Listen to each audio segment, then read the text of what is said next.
Good morning, सुप्रभात, वंदे मातरम विद्यार्थी मित्रों। मैं आनंद सर अपने YouTube channel make account easy with Anand sir में आपका हार्दिक स्वागत करता हूं। दोस्तों, अकाउंट पार्ट 1 हम पूरा कर चुके हैं और अकाउंट पार्ट 2 भी अब हम लगभग पूरा करने वाले हैं, क्योंकि अकाउंट पार्ट 2 में अब हमारा सिर्फ दूसरा पार्ट डिबेंचर के हिसाब सिर्फ वही बाकी है। हमने पार्ट 3 कंपनी का वार्षिक हिसाब, पार्ट 4 वित्तीय पत्रक, पार्ट 5 हिसाबी गुणोत्तर और पार्ट 6 रोकड़ प्रवाह पत्रक पूरा कर लिया है। और पार्ट 1 शेयर पूंजी के हिसाब ये भी आज और कल के वीडियो में हम पूरा करने वाले हैं, क्योंकि हमें क्वेश्चन नंबर 17 तक करना है, जिसमें से हमने क्वेश्चन नंबर 15 तक पूरा कर लिया है। क्वेश्चन नंबर 16 हम आज के वीडियो में करने वाले हैं और क्वेश्चन नंबर 17 आपको मैं कल के वीडियो में करवा दूंगा। तो कल हमारा ये पार्ट 1 भी पूरा हो जाएगा। उसके बाद सिर्फ एक ही चैप्टर हमारा बाकी रहेगा, पार्ट 2 डिबेंचर के हिसाब। वो भी छोटा सा ही चैप्टर है, तो वो भी 3-4 वीडियो में या 3-4 लेक्चर में पूरा हो जाएगा। तो चलिए शुरू करते हैं दोस्तों। आज हम लोग सीखने वाले हैं आज के वीडियो के माध्यम से क्वेश्चन नंबर 16। मैंने पहले भी आपको कहा था, आज फिर याद दिला रहा हूं कि इस चैप्टर में मोस्ट टाइम के क्वेश्चन है क्वेश्चन नंबर 14 से लेकर 17 तक। 14, 15, 16, 17 ये 4 क्वेश्चन को आप अच्छी तरह से समझकर बार बार कर लेंगे तो इसमें से ही कोई 1 या 2 क्वेश्चन आपके बोर्ड के एग्जाम में पूछे जाएंगे। तो इतना कहने के बाद भी अगर आप इन क्वेश्चनों को नहीं कर रहे हैं, इसका मतलब आप थोड़ी लापरवाही कर रहे हैं, इसलिए इन क्वेश्चनों को आप जरूर करें।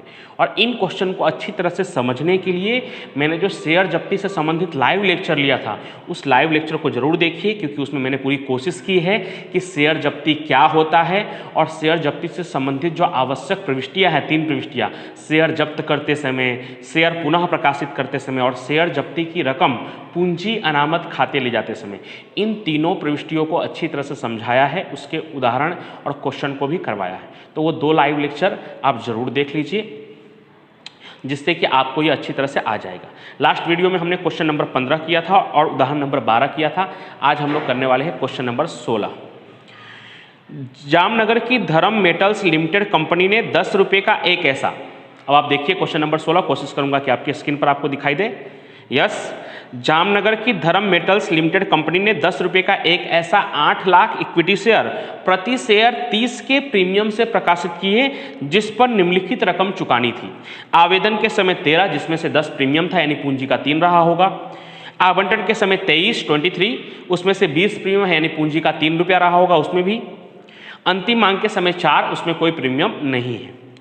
कंपनी को 8 लाख शेयर के लिए आवेदन पत्र मिले, जो सभी स्वीकार किए गए, क्योंकि कंपनी ने 8 लाख ही प्रकाशित किया था और 8 लाख शेयर के लिए ही आवेदन पत्र मिले, जो सभी के सभी क्या किए गए, स्वीकार किए गए। बहुत अच्छी बात है। हमें वापस करने वाला जो रोजनामचा लिखना पड़ता है या कैलकुलेशन करना पड़ता है, वो नहीं करना पड़ेगा।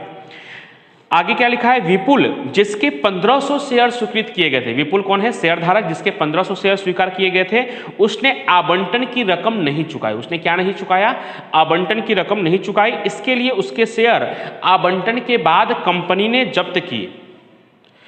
रोज क्या होता था, आवंटन नहीं भरता था, अंतिम मांग नहीं भरता था और फिर कंपनी लास्ट में शेयर जब्त करके पुनः प्रकाशित करती थी।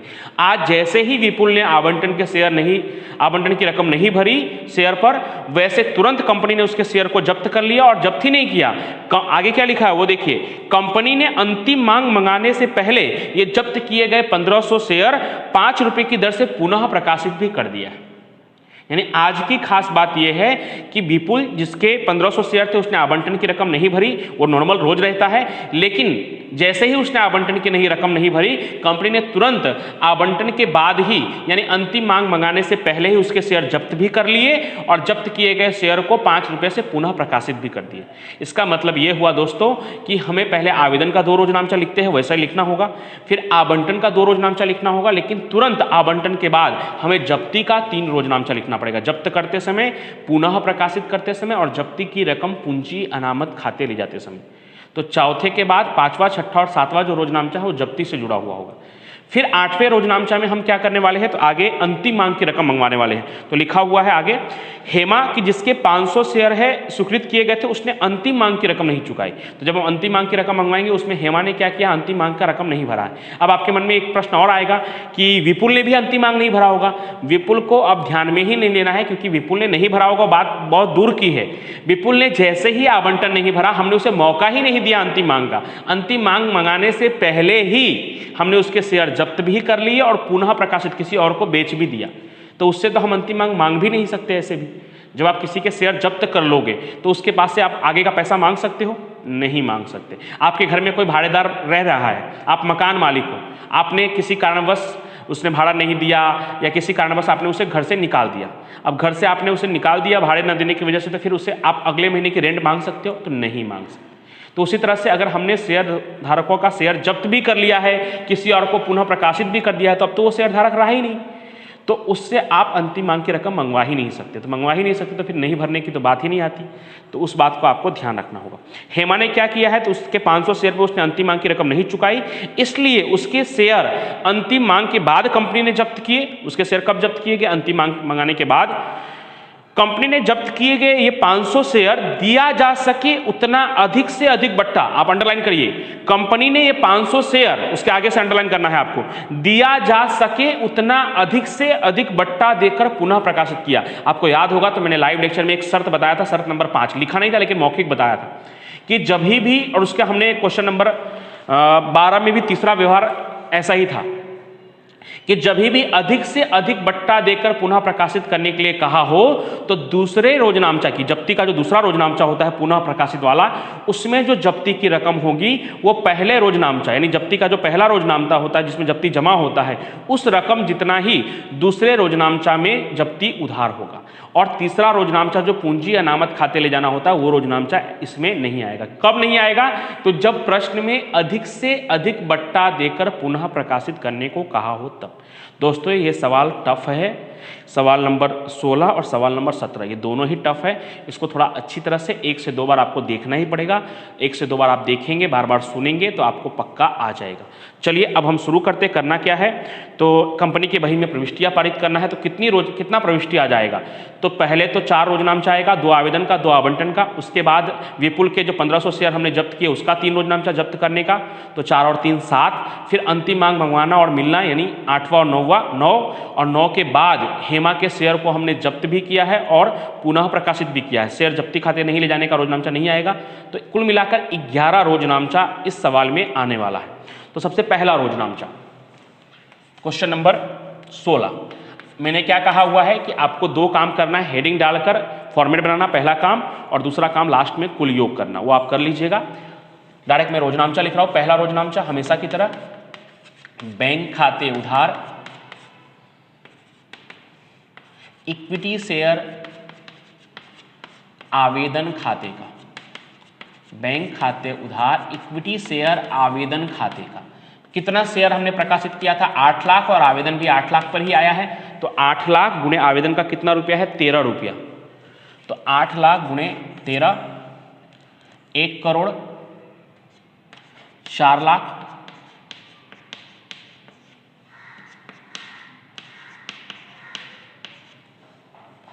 एक करोड़ 4 लाख।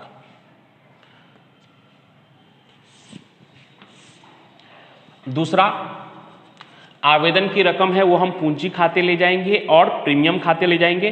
वापस करने की आज बात नहीं है क्योंकि हमने 8 लाख ही प्रकाशित किया था और 8 लाख के लिए आवेदन आया है। तो दूसरा रोजनामचा क्या होगा? इक्विटी शेयर आवेदन खाते उधार 1 करोड़ 4 लाख। इक्विटी शेयर आवेदन खाते उधार 1 करोड़ 4 लाख। इक्विटी शेयर पूंजी खाते का, इक्विटी शेयर पूंजी खाते का, इक्विटी शेयर पूंजी खाते का, इक्विटी शेयर प्रीमियम खाते का, इक्विटी शेयर पूंजी खाते का, इक्विटी शेयर प्रीमियम खाते का। अब इसमें कितना कितना आएगा? तो हमने कितना शेयर प्रकाशित किया था? तो 8 लाख शेयर प्रकाशित किया था। उसमें आवेदन के समय कितना रुपया है? 13 रुपये में से प्रीमियम का कितना है? 10, यानी पूंजी का कितना होगा? 3। तो 8 लाख गुणे 3 24 लाख पूंजी का, और 8 लाख गुणे 10 80 लाख प्रीमियम का। 24 लाख पूंजी का कहलाएगा और 80 लाख रुपया क्या कहलाएगा? प्रीमियम का कहलाएगा। तो पहला दूसरा रोजनामचा ऐसे हम पहले दिनों से भी लिखते आ रहे हैं। तीसरा अब क्या करेंगे, आवंटन की रकम मंगवाएंगे। तो आवंटन की रकम मंगवाते हैं तो नॉर्मल योजनांचा क्या होता है, इक्विटी शेयर आवंटन खाता उधार इक्विटी शेयर पूंजी खाते का। प्रीमियम है तो प्रीमियम भी क्या होगा, पूंजी के साथ जमा होगा। तो क्या रोजनामचा होगा, इक्विटी शेयर आवंटन खाता उधार इक्विटी शेयर आवंटन खाता उधार। इक्विटी शेयर आवंटन खाता उधार कितना, तो कितने शेयर है, तो 8 लाख शेयर है, उस पर आवंटन का कितना रुपया है, तो 8 लाख शेयर पर आवंटन का कितना रुपया है, 23 रुपया है इस बार। तो 8 लाख गुणे 23 इक्विटी शेयर पूंजी खाते का,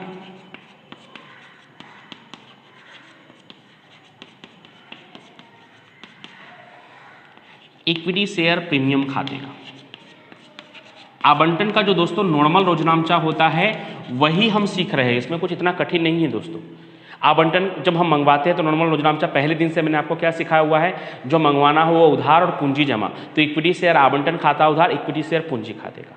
और जब प्रीमियम का टॉपिक आया था तो क्या बताया था कि प्रीमियम या कंपनी का लाभ है पूंजी वाले रोजनामचा में जमा होता है। तो पूरा रोजनामचा क्या बनेगा, इक्विटी शेयर आवंटन खाते उधार कुल रकम, इक्विटी शेयर पूंजी खाते का, इक्विटी शेयर प्रीमियम खाते का। तो पूंजी का कितना, तो 23 रुपये में से 20 रुपया प्रीमियम है, यानी पूंजी का 8 लाख गुणे 3 24 लाख,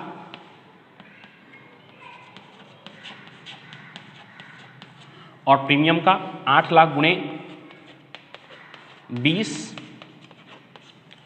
1 करोड़ 60 लाख, और इन दोनों को जोड़ देंगे तो 8 लाख गुणे 23 करने पर आएगा 1 करोड़ 84 लाख। दोस्तों मेरे पास कैलकुलेटर नहीं होता तो एक बार आप भी चेक कर लिया करिए। 8 लाख गुणे 23 करेंगे तो कितना आएगा, 1 करोड़ 84 लाख। ठीक है, अब आवंटन मिलने की बारी आएगी। तो आवंटन मिलने की बारी आएगी तो आवंटन में किसका बाकी है, तो विपुल के 1500 शेयर पर आवंटन बाकी है। मिलने का नॉर्मल रोजनामचा होता है बैंक खाता उधार इक्विटी शेयर आवंटन खाते का, लेकिन चूंकि विपुल का बाकी है तो क्या लिखूंगा, बैंक खाता उधार अप्राप्त आवंटन खाता उधार, बैंक खाता उधार अप्राप्त आवंटन खाता उधार इक्विटी शेयर आवंटन खाते का, इक्विटी शेयर आवंटन खाते का। तो इक्विटी शेयर आवंटन खाते का कितना, 1 करोड़ 84 लाख। अब 1 करोड़ 84 लाख में से कितना बाकी है, तो 1 करोड़ 84 लाख में से विपुल के जो 1500 शेयर है उस पर आवंटन का 23 रुपया बाकी है। तो 1500 गुणे 23, 1500 गुणे 23, 1500 गुणे 23 करेंगे दोस्तों आप,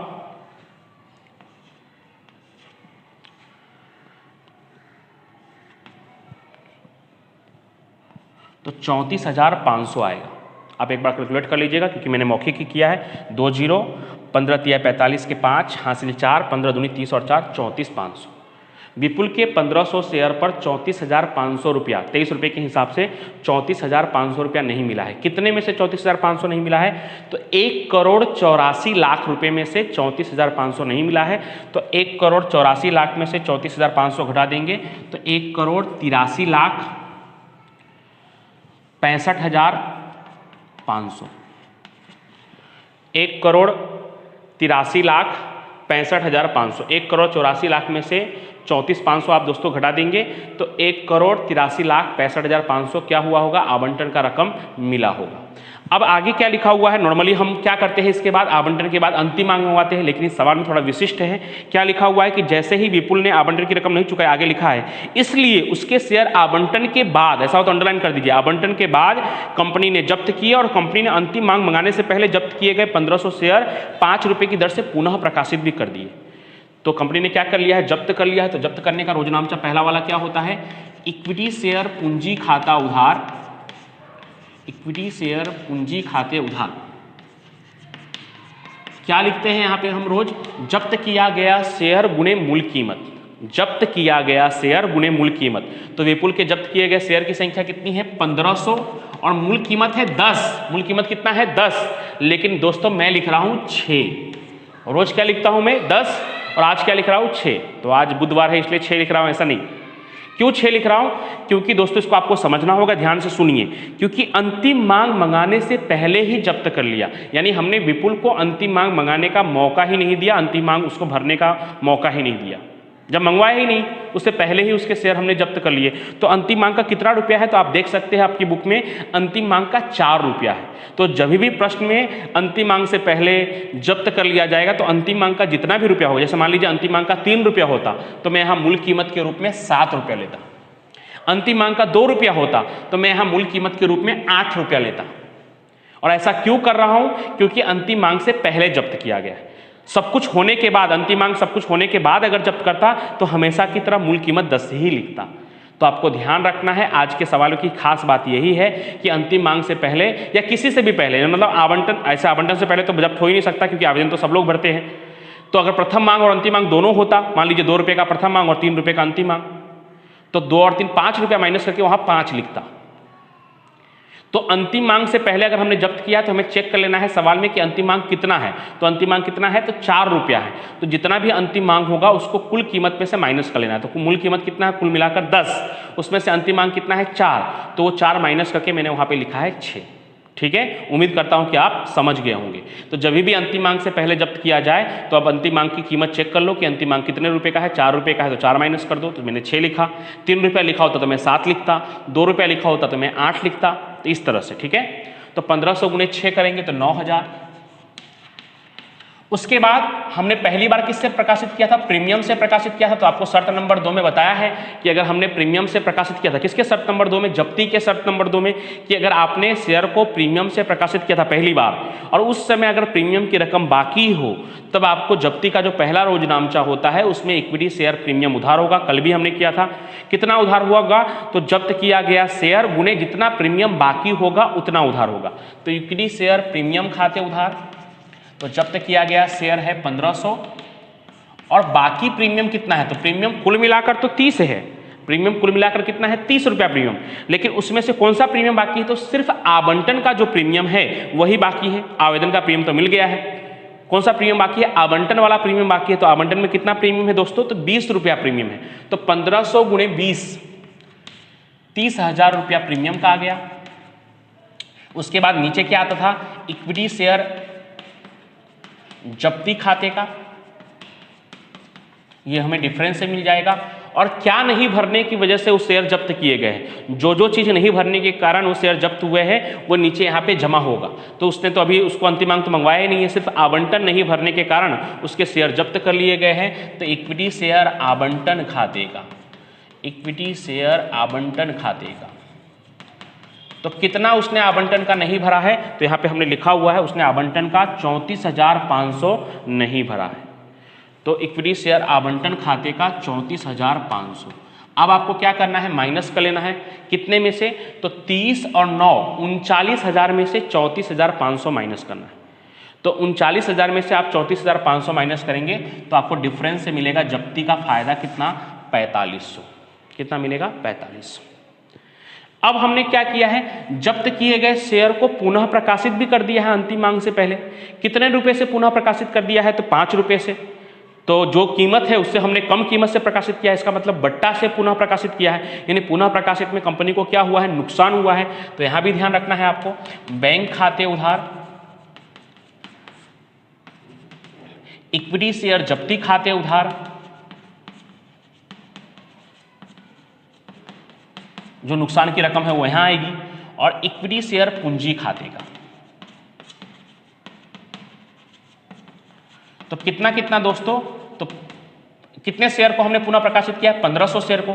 कितने रुपए से पुनः प्रकाशित किया है? तो 5 रुपए से पुनः प्रकाशित किया है। तो 1500 गुणे 5 कितना होगा? 7500। अब नुकसान कितना हुआ? तो पहले के नॉर्मल सवालों में मैं आपको कैसे सिखाया करता था कि भाई 10 रुपए का शेयर है, हमने 5 रुपए से पुनः प्रकाशित किया, मतलब 5 रुपए का नुकसान हुआ है। लेकिन आज हमारे लिए मूल कीमत दोस्तों 10 नहीं है, आज हमारे लिए मूल कीमत कितना है? 6। मूल कीमत 10 की जगह 6 क्यों है? ये मैंने आपको 3-4 बार इसी वीडियो में 3-4 बार रिपीट किया, और अब आखिरी बार कह रहा हूं कि अंतिम मांग मंगाने से पहले हमने जब्त कर लिया है, तो अंतिम मांग का 4 रुपया है। जब भी प्रश्न में ऐसा होगा तो आपको कुल रकम में से अंतिम मांग माइनस कर देना है। तो 10 रुपया कुल रकम है, उसमें से अंतिम मांग का 4 रुपया माइनस कर दिया है। तो आज हमारे लिए मूल कीमत विपुल के 1500 शेयर के लिए हमारे लिए मूल कीमत कितना है? 6 रुपया। सिर्फ विपुल के 1500 शेयर के लिए, क्योंकि विपुल का शेयर जो है वो अंतिम मांग से पहले जब्त भी कर लिया गया है और पुनः प्रकाशित भी अंतिम मांग से पहले ही कर दिया गया। तो जब्त करते समय भी मूल कीमत आपको 6 ही लेना है और पुनः प्रकाशित करते समय भी मूल कीमत 6 ही लेना है। अब 6 रुपये के हिसाब से हमने कितने से पुनः प्रकाशित किया है? 5 से। तो उस हिसाब से कितना नुकसान हुआ है? तो 1 रुपये का नुकसान हुआ है। 6 रुपया था मूल कीमत और हमने पुनः प्रकाशित किया है 5 रुपये से, तो 1 रुपये का नुकसान हुआ है। तो 1500 गुणे 1 1500, और यहाँ पे वही रकम आ जाएगा 1500 गुणे 6, या तो इन दोनों को जोड़ देंगे तो भी चलेगा, 9000। अब जब्ती का तीसरा रोजनामचा क्या होता है? तीसरा रोजनामचा, तो जब्ती की रकम हम पूंजी अनामत खाते ले जाते हैं। तो क्या लिखते हैं? इक्विटी शेयर जब्ती खाता उधार, इक्विटी शेयर जब्ती खाते उधार पूंजी अनामत खाते का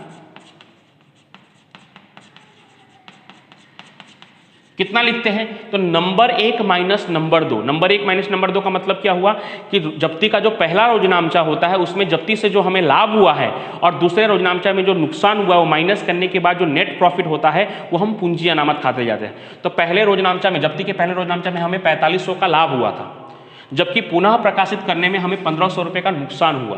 तो 4500 माइनस 1500 का नुकसान, 4500 में से 1500 घटाएंगे तो नेट प्रॉफिट आएगा 3000, जो हम कहाँ ले जाएंगे? पूंजी अनामत खाते ले जाएंगे।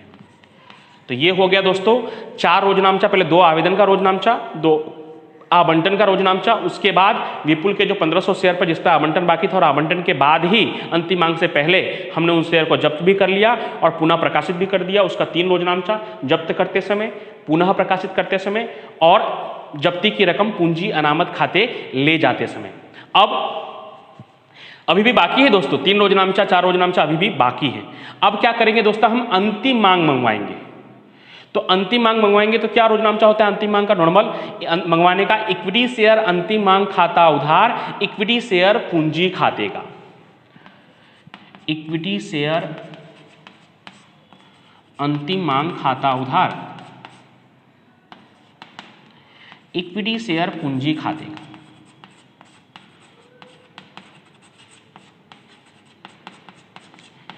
तो यहां पे भी थोड़ा ट्रिक है दोस्तों। अंतिम मांग कितने शेयर पर मंगवाएंगे? तो हमने प्रकाशित कितना किया था? 8 लाख शेयर पर, 8 लाख शेयर प्रकाशित किया था, लेकिन हम लोग 8 लाख शेयर पर अंतिम मांग नहीं मंगवा सकते। आपको लगेगा फिर कोई नया पॉइंट आ गया, नया नहीं है। अगर ध्यान से सुनिए, हमने कितना शेयर प्रकाशित किया था? 8 लाख शेयर, लेकिन 8 लाख शेयर पे अंतिम मांग क्यों नहीं मंगवा सकते? क्योंकि 8 लाख शेयर में से विपुल के 1500 शेयर अंतिम मांग से पहले ही हमने जब्त भी कर लिया और किसी और को बेच भी दिया है। तो जिस व्यक्ति का शेयर, आप मान लीजिए कंपनी के मालिक है, किसी व्यक्ति का आपने शेयर जब्त कर लिया, उससे ले लिया, छीन लिया और किसी और को बेच भी दिया, तो उस व्यक्ति को आप अंतिम मांग के लिए फोन करोगे? तो झगड़ा ही होगा ना। इसलिए आप अब उसको अंतिम मांग के लिए नहीं बोल सकते, क्योंकि वो शेयर धारक नहीं है, उसके शेयर आपने किसी और को बेच भी दिया है। तो इसलिए 8 लाख में से पहले आपको 1500 शेयर, 8 लाख में से आपको 1500 शेयर माइनस करना है और माइनस करने के बाद जो बचेगा उस पर अंतिम मांग का कितना रुपया है? 4 रुपया। उस हिसाब से आपको मंगवाना है। क्या किया है? 8 लाख शेयर कुल है जो आपने प्रकाशित किया था, उसमें विपुल के जो 1500 शेयर आपने जब्त कर लिया वो माइनस कर देना है। तो 7,98,500 शेयर और उस पर आपको 4 रुपया मंगवाना है। तो कितना होगा? तो 31 लाख, ये गुना करेंगे आप लोग, 7,98,500 गुणे 4, तो 31,94,000 आएगा। आप एक बार चेक कर लीजिएगा, 31,94,000। या आप ऐसे भी कर सकते हैं, 8 चौक 32 लाख, 32 लाख में से उसके 1500 शेयर पे 4 रुपये के हिसाब से 6,000, 32 लाख माइनस 6,000 माइनस कर देंगे तो 31,94,000। तो क्या किया? 8 लाख शेयर में से 1500 शेयर माइनस करने के बाद 7,98,500 शेयर गुणे 4 जो अंतिम मांग का है, 31,94,000। अब अंतिम मांग मिलने की बारी आएगी। तो अंतिम मांग के समय एक दूसरी शेयर धारक है हेमा, उसने 500 शेयर पर अंतिम मांग नहीं भरा है। तो नहीं भरा है तो क्या लिखेंगे? बैंक खाता उधार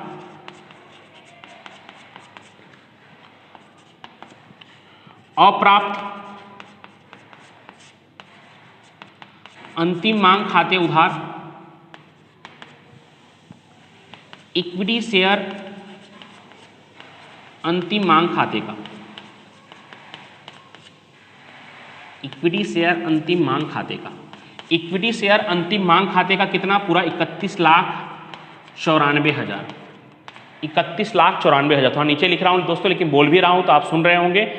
इक्विटी शेयर अंतिम मांग खाते का कितना, 31,94,000। उसमें से कितना नहीं मिला है, तो हेमा के 500 शेयर पर 4 रुपया नहीं मिला है, तो 500 गुणे 4 2,000 रुपया नहीं मिला है। कितने में से 2,000 नहीं मिला है, तो 31,94,000 में से 2,000 नहीं मिला है, मतलब कितना मिला होगा, तो 31,92,000 रुपया मिला होगा। अब हमने क्या किया है, तो उसके शेयर भी हमने अंतिम मांग के बाद जब्त कर लिए, और जब्त किए गए शेयर को दिया जा सके उतना अधिक से अधिक बट्टा देकर पुनः प्रकाशित किया।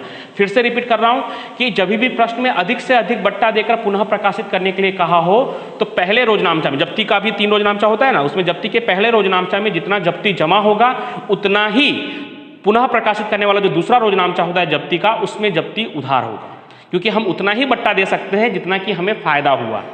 उससे ज़्यादा बट्टा देंगे तो बट्टा नहीं कहलाएगा, वो नुकसान कहलाएगा। तो हम किसी को फ्री में भी दे सकते हैं, लेकिन तब वो डिस्काउंट नहीं कहलाएगा, तब हमारा नुकसान कहलाएगा। तो डिस्काउंट हम किसी को कितना दे सकते हैं, जितना हमें उस पर फायदा हो रहा है उतना हम छोड़ सकते हैं। तो पहले रोजनामचा में जब्ती से जो हमें लाभ हुआ है, जितना जब्ती जमा है उतना ही दूसरे रोजनामचा में यानी पुनः प्रकाशित वाले में जब्ती उधार होगा, और तीसरा रोजनामचा नहीं आएगा, क्योंकि तीसरा रोजनामचा में क्या होता है, पहला माइनस दूसरा, तो दोनों जगह अगर सेम होगा तो सेम को अगर आप माइनस करेंगे तो 0 आएगा, इसलिए तीसरा रोजनामचा उसमें नहीं होगा। तो वो 2 रोजनामचा भी मैं यहाँ लिख रहा हूँ, ये उम्मीद करता हूँ कि आपने लिख लिया होगा, या मैं साइड हट जा रहा हूं, आप स्क्रीनशॉट ले सकते हैं। ओके, अब 2 रोजनामचा और बाकी है, वो हम यहां देख लेते हैं।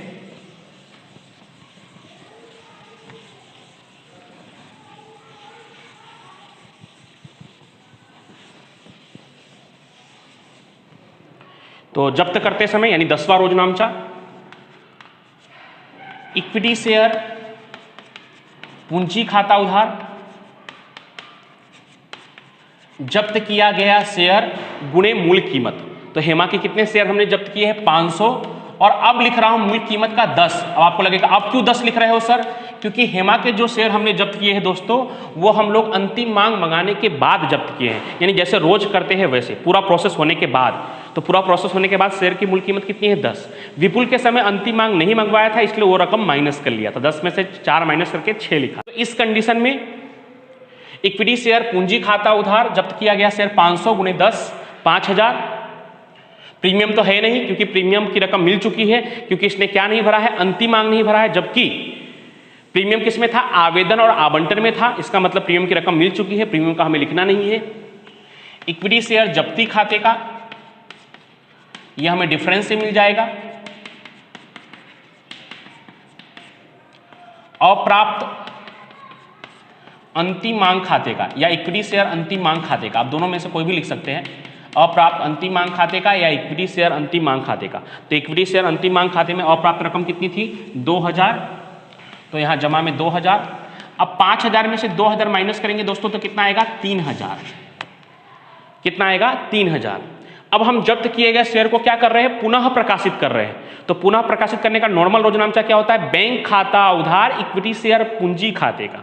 लेकिन हम किससे पुनः प्रकाशित कर रहे हैं, तो बट्टा से, वो भी कितना बट्टा, मैक्सिमम बट्टा, जितना अधिक से अधिक दे सके। तो अगर बट्टा से पुनः प्रकाशित कर रहे हैं तो पहले रोजनामचा क्या होगा, रकम बाद में डिसाइड करेंगे, पहले बट्टा से पुनः प्रकाशित कर रहे हैं तो रोजनामचा क्या होगा। तो बैंक खाते उधार बट्टा से करेंगे तो कंपनी को नुकसान होगा, तो इक्विटी शेयर जब्ती खाता उधार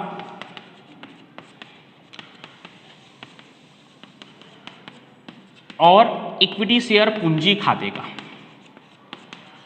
इक्विटी शेयर पूंजी खाते का वही ऊपर वाली रकम, इक्विटी शेयर पूंजी खाते का कितना, यही 5,000। और हमने कैसे प्रकाशित किया है, तो अधिक से अधिक बट्टा। अधिक से अधिक बट्टा का मतलब मैंने दोस्तों आपको क्या बताया, तो अधिक से अधिक बट्टा का मतलब यह हुआ कि जितना हमें फायदा हुआ है उतना हम नुकसान यानी उतना बट्टा हम दे सकते हैं। तो हमें जब्ती से कितने का फायदा हुआ है, 3,000 का, तो यहाँ पे हम 3,000 का नुकसान सह सकते हैं, यानी 3,000 बट्टा दे सकते हैं। तो इसका मतलब हमने कितने से प्रकाशित किया होगा, तो डिफरेंस से निकाल लेंगे। 5,000 में से 3,000 घटा दोगे तो कितना आएगा, 2,000। यानी हेमा के जो 500 शेयर थे वो हमने कितने से पुनः प्रकाशित किए होंगे, तो 2,000 रुपये में पुनः प्रकाशित किए होंगे। अगर आपको ये भी पता करना है कि चलो 2,000 में तो पुनः प्रकाशित किए, लेकिन कितने रुपए से किए होंगे, अगर ये भी आपको पता करना है तो वो भी आसान है। 2,000 भागे उसके कितने शेयर थे, 500, तो 2,000 भागे 500 करोगे तो आपको मालूम पड़ जाएगा कि हमने 4 रुपये से पुनः प्रकाशित किए होंगे। ऐसे ये जरूरी नहीं है, लेकिन अगर आपको जानना है तो आप जान सकते हैं। 2000 में 500 का भाग लगा दिए तो हम समझ गए कि भाई हमने 4 रुपये से पुनः प्रकाशित किया होगा और 6 रुपया हमने क्या दिया होगा, डिस्काउंट दिया होगा। अब तीसरा रोजनामचा जो जब्ती का होता है वो इसमें नहीं आएगा। क्यों नहीं आएगा? क्योंकि जब्ती का तीसरा रोजनामचा क्या होता है, इक्विटी शेयर जब्ती खाता उधार पूंजी अनामत खाते का नंबर 1 माइनस नंबर 2, यानी जब्ती का जो फायदा हुआ है वो माइनस उसमें जो नुकसान हुआ है वो, तो 3000 फायदा 3000 नुकसान, 3000 में से 3000 घटाएंगे तो क्या आएगा, 0। तो इसलिए वो तीसरा रोजनामचा इसमें नहीं आएगा। जब भी प्रश्न में अधिक से अधिक बट्टा बोला होगा तो तीसरा रोजनामचा जब्ती का नहीं आएगा। तो ये काफ़ी बड़ा प्रश्न था, मोस्ट IMP प्रश्न था, तो इसको आप दोस्तों 1 से 2 बार जरूर देखिएगा। ये आपके स्क्रीन पर जो आपको दिखाई दे रहा है क्वेश्चन नंबर 16 था, मोस्ट IMP क्वेश्चन है। आज मैं आपको लास्ट टाइम मैंने आपको होमवर्क दिया था उदाहरण नंबर 12।